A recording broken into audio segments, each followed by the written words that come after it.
marketing, explosive growth, and revolutionary secrets that can catapult your business to new heights. You're now listening to the Underground Marketer Podcast with your host, Tudor Dumitrescu, the one podcast devoted to showing new businesses how to market themselves for high growth. Welcome to the Underground Marketer. This is the place where we deliver the real truth about marketing and explore big ideas that can help new businesses thrive and grow into big ones. I'm your host Tudor, and today I want to discuss a very important topic when it comes to business, and that's market research. And I've seen that a lot of people, especially when they're new to business, they're new entrepreneurs, they don't really know how to do market research on the one hand, and on the other, they don't really understand the importance of market research. And I would say that when you're starting a new business or a new venture, or you want to launch a new product, or you want to expand your existing business in a new direction, there's nothing that's more critical to your success than market research. And market research, basically at its foundation, is investigating both sides of the market. So what do I mean both sides? So each market has suppliers, people who supply the service, and they also have people who demand the service.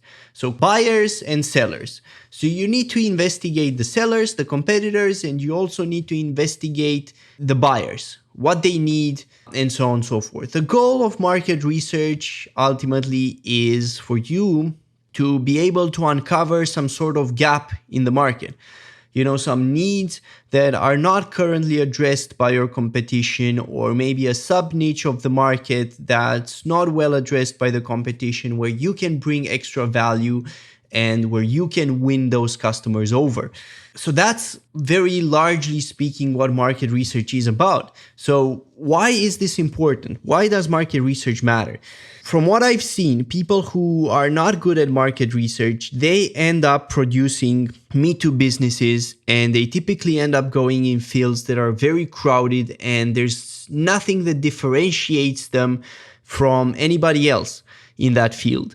And that means that they're basically not able to charge premium prices. They're in a situation that's very close to what's known in economics as perfect competition, where profits tend towards zero.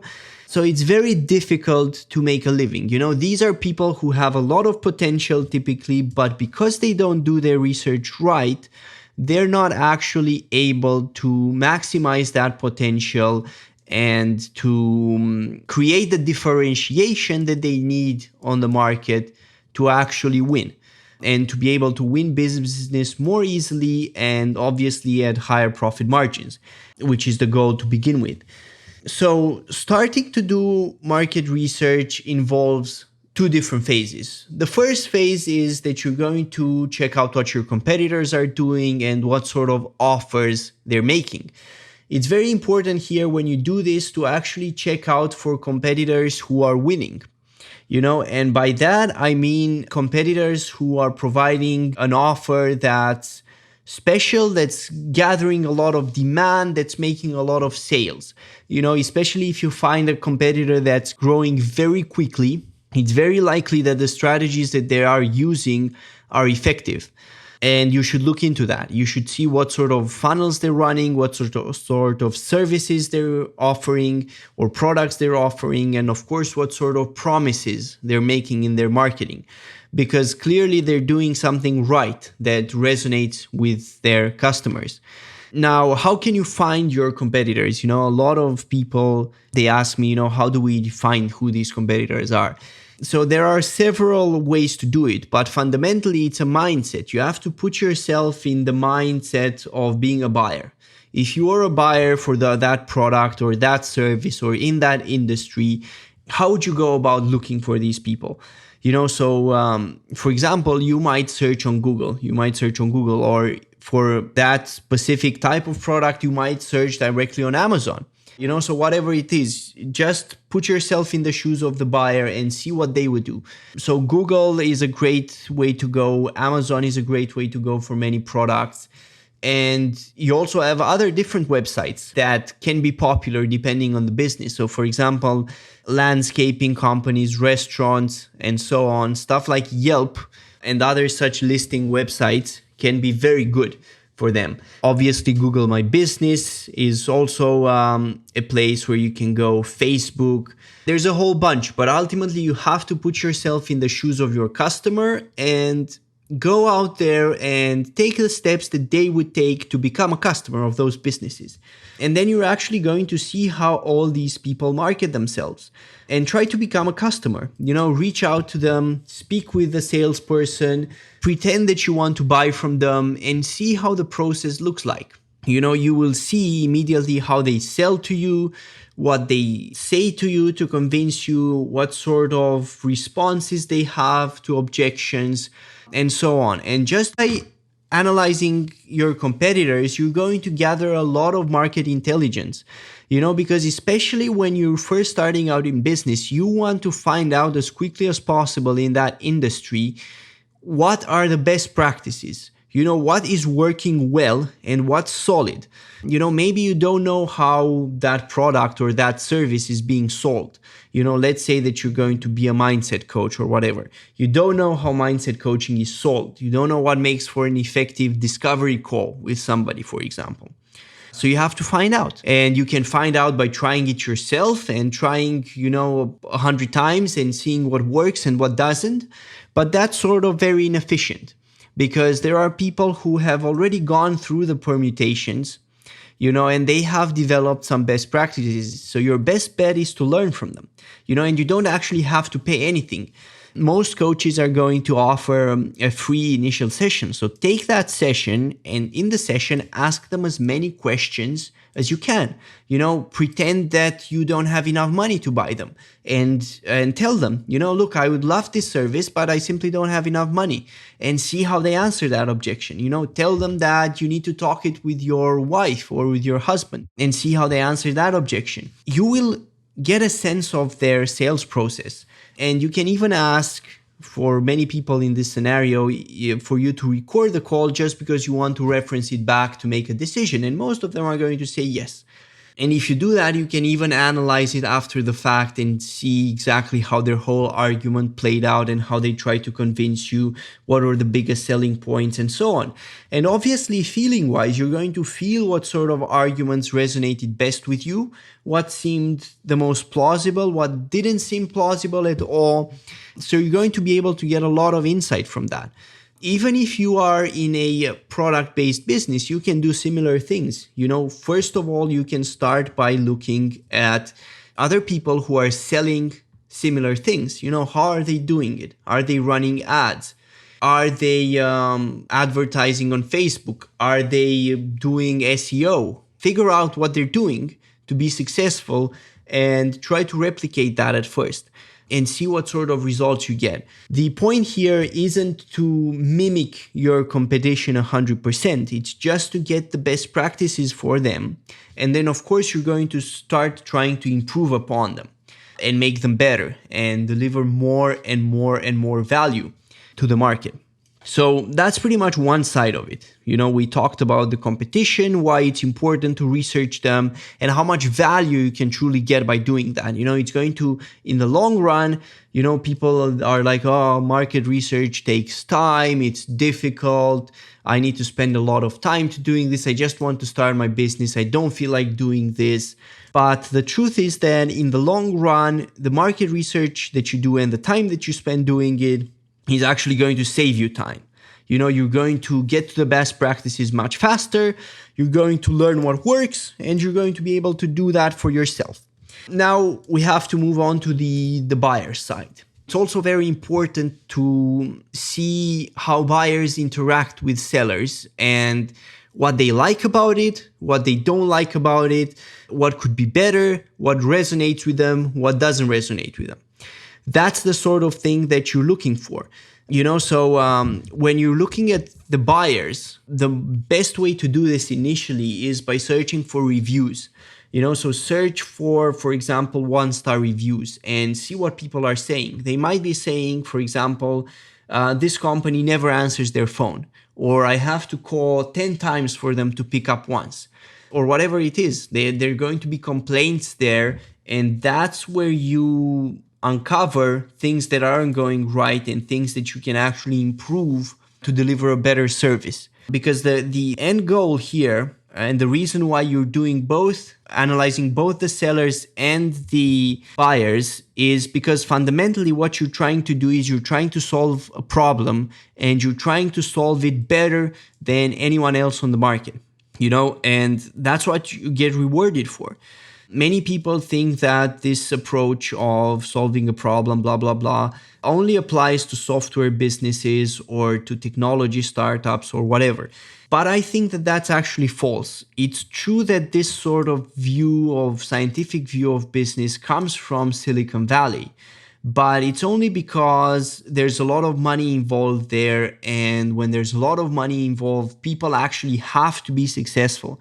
So they've studied what makes for success in business and what doesn't. So when we approach the market from the perspective of we're trying to solve a problem, we have to look at how other people are trying to solve this problem, the competitors, and what the people who are facing the problem actually need.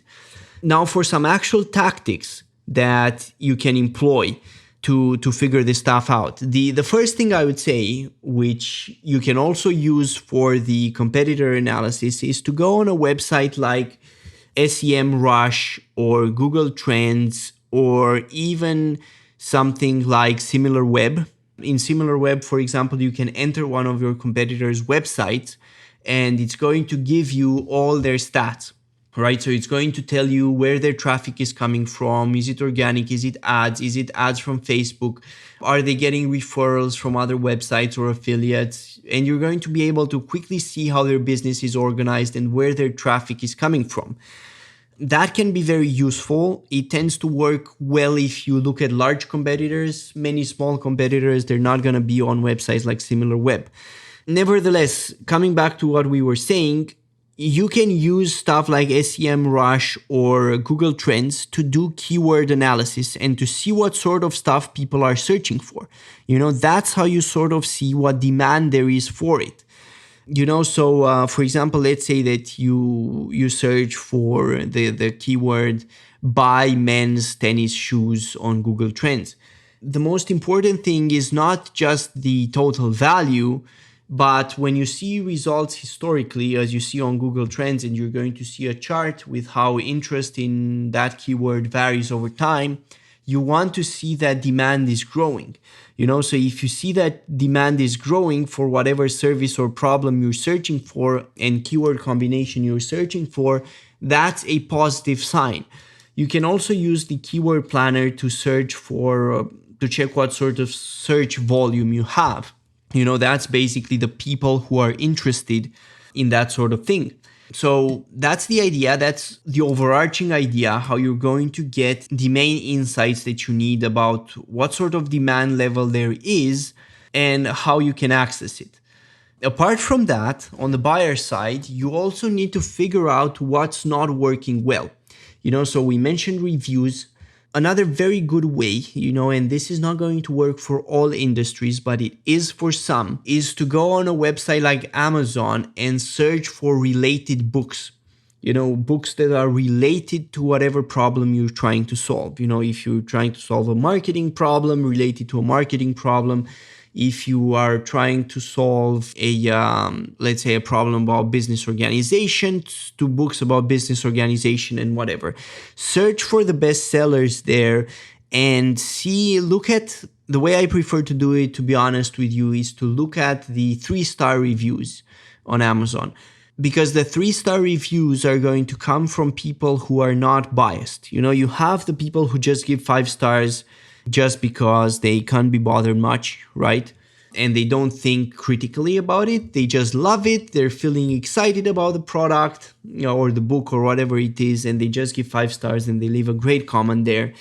And you also have the haters, people who leave 1 star. They're not really thinking critically. They just hate it for whatever reason. They just leave 1 star. But the 3-star reviews are very useful because they actually think critically. And they sort of say what's working, what's not working, what can be better. And if you look at those reviews on products, and you check what the customers are saying, you're going to be able to start identifying a lot of problems in the market. And these are problems that you probably never even dreamt that exist. And I know that many of you are going to be tempted not to believe me. You're going to be tempted to think that you have a very accurate understanding of your market and you're on top of it and you pretty much know what's going on and what people want and what people desire. But I will caution you to be very, very careful, because it's very easy to deceive yourself that you understand your market when you truly don't. And I mean, this is why the lean methodology when it comes to startups has developed in Silicon Valley. The point of it is that you have to test your assumptions at every step of the way. And the point there is that you don't know what your market wants. And you have to find it out, and you have to keep finding it out continuously. You never understand your market fully. So it's much more effective if you start from the perspective that you don't truly understand your market, and then you do your research from that perspective, because you're actually going to notice things. And if you approach them with the opposite mindset and you think that you're going to skim over them, because you're going to think, this complaint is just a small thing, it's nothing major, when in fact it is. So listen to your market. It's very important to understand that you don't know, and the people who know what problems they have and what a good solution would look for them are your customers. So that's who you actually want to go after. After you do this initial research by reviews and by looking at what people are saying online, on forums, you can also search groups, Reddit, stuff like that. The next thing that you do is that you want to form a hypothesis about your product or service and actually try testing it out. And you test it out by trying to sell it. So you saw from your competitors that ads are very effective in your industry. So obviously it's a good idea then to test by ads. If you see that your competitors are selling via outbound, for example, and direct outreach, most of the time, do not try to test by ads, because that's probably a mistake. So if you see that most coaches, especially most new coaches, for example, are getting their leads and their customers via direct outreach, then that's what you would want to do as a coach as well. You don't want to follow Tony Robbins, let's say, and start running ads, because that's not likely to going to work out. You need to start with the strategies that are likely to work out for a business that's in your position. So that's the way that you have to think about it. So obviously, if you run an ad campaign, you don't even need to have your product ready. So let's say that you're developing a SaaS product, you don't even need to have it ready. You can just have a sales page where you ask for an email or maybe a credit card, and you just take the credit card, you don't charge them, and you're going to charge them when the product is ready, and you can give them a discount or whatever. And you see what kind of response you have from your market. You can advertise it via ads, you can advertise it via certain forums or groups. Product Hunt, I knew that used to be quite popular, for example, for SaaS. Which method you use doesn't matter so much, but what matters is that you have a clear rationale of why you're using it and what would it take for your hypothesis to be validated. And typically, if you make a good hypothesis and you've done the prior research right and you've identified some pain points that aren't well addressed, you can sort of design a solution that's going to have appeal from the get-go. And you just put it in front of people and you see what the market says. That's the next level test. After you've looked at your competitors, you've looked at the buyers, it's time to actually start putting stuff out on the market and see what sort of reaction you get. It's important to mention here that you should also be perseverant. A lot of people, when they're starting out, they take very small action. To them, it doesn't feel like small action. But in fact, it is small action. So for example, you have people who are like, I will cold call 5 people in a day. And if you want to cold call 5 people in a day to sell your idea of a product or whatever it is from your target audience, you're not very likely to get meaningful results. You need to reach much higher numbers, which takes time. And yeah, maybe you're not comfortable selling by phone or whatever it is, so you can't do it all at once. I understand that, but then you need to allow for the time so that you get comfortable with it and you can hit big numbers. And it's very important for you to start hitting big numbers. I mean, if you think about people who got started in sales, for example, Jordan Belfort, when he was young, I can bet you that he didn't go knocking on 5 doors a day and that was it, when he started his first business. No, he probably went knocking on 100 plus to make all the sales. So it's very important that you strive to reach for the big numbers after you do your research, to actually be able to properly validate the hypotheses that you create. Another very powerful strategy for market research that you can use here is to actually speak with prospects and with customers. Of course, this may be difficult to do, for example, if you have a mass appeal product that you sell in large quantities on Amazon like a supplement. It may be difficult to speak to a lot of people, to contact them and so on. Not impossible, but it just may be difficult. But it's very good to speak with your customers and to interact with them and to be able to ask them questions by video or by phone so that you see exactly what sort of needs they have, what sort of unresolved problems they have, and how you can go about actually designing a solution that fits for them.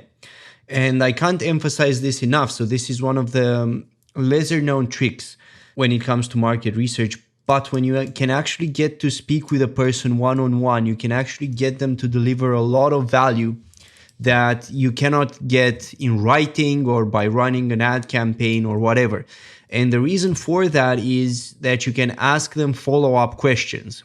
So if they say, let's say that they can't keep their schedule in order, for example. That's one of their problems that they have, that they mentioned to you. You can ask them follow-up questions. What exactly do you mean by that? Would such and such help you solve that? What exactly would you need? And then you can listen to their answers and see what they tell you and actually design a solution that's efficient for that problem. So when it comes to market research, if at all possible, definitely try to actually speak with your customers. And as I said before, don't think that you know what they're thinking. And don't try, this is actually another mistake that I see very often, is that instead of taking what their customer tells them, many people, what they do is that they interpret what the customer has said. So for example, the customer says that he is frustrated by, let's say, the onboarding process that he has found with another competitor, and they take that to mean, they don't ask follow-up questions, and they take that to mean that somehow their own follow-up has to be different than their competitors, but they don't really know how. And they create their own interpretation in the end, but they still use what that customer has told them. So don't do that. That's a mistake. So stick to what the customer tells you. If he doesn't tell you something, don't interpret by yourself and try to guess what he's actually thinking. This is not an exercise in guessing. This is an exercise in discovering what's actually going through the mind of another person. And you cannot do that if you add your own interpretation to it, right? So you have to restrain yourself from doing that and stick to whatever the person says. That's why doing an actual interview is very powerful, because you get to ask them follow-up questions and get them to explain, but never assume. Never try to interpret on your own and put it in your own words or whatever. It's very important in your own marketing and in your own research to actually use the same kind of language that your prospects are using to describe their problems. And this is another trick that you can use. If you find that they typically describe their problems in a specific way, you want to use the same kind of language when describing the problem. And that's how you actually get to make it effective straight off the bat. You get to see how they talk about their own problems, how they think. Their language is an insight into their thinking. And if you can join the conversation that's already happening in their heads, As Robert Collier, an old copywriter, used to say, you have to join the conversation that's happening in their heads. Then you get their attention and you get them to listen.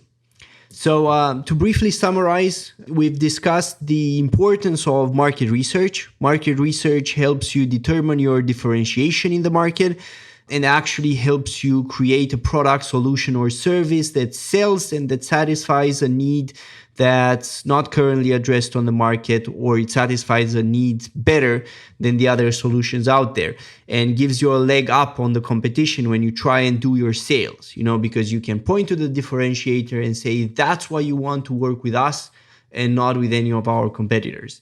So that's the main reason why it's important. Now, we also discussed that market research is composed of two sides of the market: the buyers, so people who are going to buy from you, what they need, what they're frustrated about, what they can't find anywhere else, that kind of stuff. We've discussed techniques to discover that, such as Google Trends, checking reviews, going on websites such as Amazon, for example, looking at reviews for similar products, or other websites online where you can find reviews. Software like SEMrush can also be useful to do keyword analysis and identify how much demand there is. And then on the other side, you have the sellers, so your competitors. You have to identify what sort of offers they're making, how they're making them, what promises they're making, and of course, which ones are actually growing the fastest and are winning in the market because they're clearly doing something right. And we went over the idea that there exists certain best practices in your industry and you don't actually need to reinvent the wheel from scratch. You can take over from where the others have left, so to speak, stand on the shoulders of giants. And that's the sort of thing that solid market research, both of your buyers and your sellers, enables you to do. And finally, we discussed the point, which is very important, that you should not interpret what your customers are thinking. You should let them tell you, and then you take it at face value. Don't think that you're smarter than your customers and you can figure out better than they can themselves what they need. That's not how it works. And if you do that, you're not going to create something that resonates with the market. So rather than do that, try to refrain from it. Listen to your customers. If you can get interviews with prospects or with possible customers, by all means do so. It's going to really help you out. So that's pretty much a complete overview. So stay tuned, guys, for the next episode. And until next time, remember, keep growing your business and providing massive value to the world. You are the reason why we're all growing richer, our freedoms are expanding, and we're all living in greater prosperity. Till next time, thank you, guys.